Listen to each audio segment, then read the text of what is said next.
Mart ayında sülh sazişi mətni üzrə danışıqlar yekunlaşmışdır.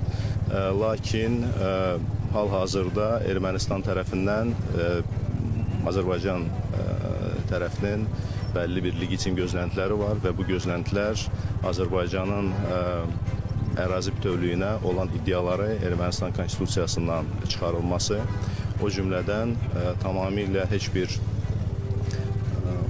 əhəmiyyətini saxlamamış, tamamilə iflic bir vəziyyətdə artıq uzun illər olan və münaqişənin tamamlanması ilə tamamilə məntiqi bir ehtiyac duyulmayan Minsk qrupunun ləğv edilməsidir.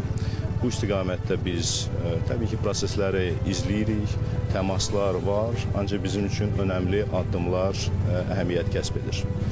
Delimitasiya prosesi ilə bağlı bu il artıq bir neçə təmaslar olub.